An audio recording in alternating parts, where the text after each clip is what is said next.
TDP ప్రభుత్వం ఏర్పాటైన వెంటనే రాజ్యాంగ వ్యవస్థలపై దాడి దిగింది. రాజ్యాంగబద్ధ పోస్టుల్లో ఉన్నవారు సైతం వెంటనే దిగిపోవాలని ఒత్తిడి తెస్తోంది. ఇదివరకు టీడీపీ ప్రభుత్వ హయాంలో ఆయా రాజ్యాంగబద్ధ పదవుల్లో నియమితులైన వారు గత వైఎస్ఆర్సీపీ ప్రభుత్వంలో కొనసాగారన్న వాస్తవాన్ని ప్రస్తుత సర్కార్ విస్మరించి కక్ష సాధింపులకు దిగింది.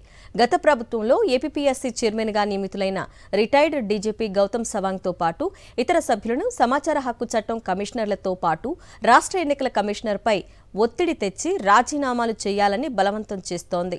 వైఎస్ జగన్ హయాంలో పదవీకాలం పూర్తయ్యే వరకు ఎన్నికల కమిషనర్గా నిమ్మగడ్డ రమేష్ కుమార్ కొనసాగారు.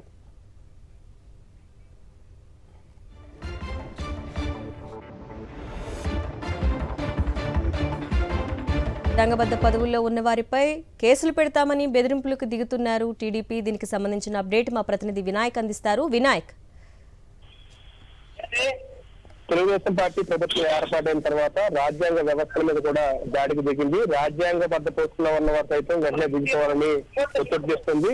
ఇందులో భాగంగానే రాష్ట్ర జీఏడీ కార్యదర్శి అన్న పోలా భాస్కర్ సర్వీస్ కమిషన్ సభ్యులు రాజీనామా చేయాలని ఆదేశిస్తున్నట్టుగా తెలుస్తుంది. ఇందులో భాగంగానే రాష్ట్ర ఎన్నికల కమిషన్ తో పాటు అదేవిధంగా సమాచార శాఖలో కమిషనర్ గా చేరిన వారిని సైతం తొలగించడానికి ప్రయత్నాలు జరుగుతున్నట్టుగా తెలిసింది. ఇప్పటి వరకు రాష్ట్ర వ్యాప్తంగా గతంలో ఎప్పుడు లేని విధంగా ఈ కొత్త పోకడ అనేది తీవ్ర వివాదం కలిగిస్తుందని చెప్పుకోవాలి.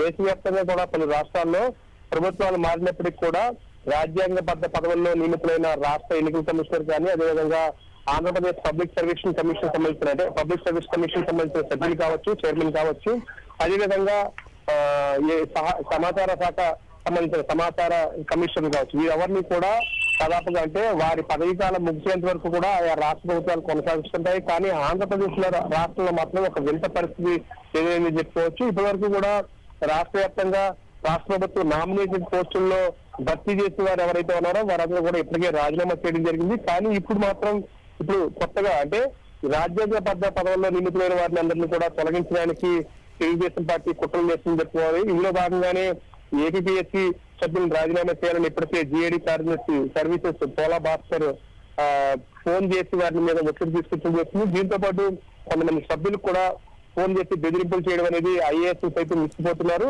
సర్వీస్ కమిషన్ సభ్యులు 6 ఏళ్లు లేదంటే కనుక 62 ఏళ్ల వయసు వచ్చే వరకు కూడా కొనసాగే అవకాశం ఉంటుంది. మరోవైపున సమాచార హక్కు కమిషన్ కానీ రాష్ట్ర ఎన్నికల కమిషన్ మీద కూడా ఒత్తిడి తీసుకొచ్చడం చేస్తుంది. వీరంతా కూడా రాజీనామా చేయాలి, లేదంటే కనుక తప్పుడు కేసులు పెట్టి మరి వారి మీద ఒత్తిడి తీసుకొచ్చి వారి చేత రాజీనామా చేయించాలనే దిశగా ఆలోచన చేస్తుంది. గత ప్రభుత్వ హయాంలో అప్పట్లో తెలుగుదేశం పార్టీ హయాంలో నియమితులైన ఏపీపీఎస్సీ చైర్మన్ ఉదయ్ భాస్కర్ దాదాపుగా 2021 వరకు కూడా కొనసాగారు ఏపీపీఎస్సీ చైర్మన్ గా. ఆ సమయంలో 2021 వరకు కూడా గత ప్రభుత్వం అంటే వైఎస్ఆర్సీపీ ప్రభుత్వం ఉదయ్ భాస్కర్ కొనసాగించింది. అదేవిధంగా గత ప్రభుత్వ హయాంలో అంటే అప్పటి హయాంలో నియమితులైన రంగ జనార్దన్ ఏపీపీఎస్సీ మెంబర్ గా ఉన్న ఆయన 2021 వరకు కూడా కొనసాగారు. అదేవిధంగా సమాచార కమిషనర్ గా అప్పట్లో ఐపీఎస్ అధికారి రమణ కుమార్ సైతం దాదాపుగా తన పదవీ కాలం ముగిసేంత వరకు అంటే 2 నెలల క్రితం వరకు కూడా ఆయన పదవీ కాలం ముగిసేంత వరకు కూడా కొనసాగారు. ఈ విధంగా తెలుగుదేశం పార్టీ హయాంలో 2014-19 మధ్యలో ఏపీపీఎస్సీ మెంబర్ గా కానీ, చైర్మన్ గా కానీ,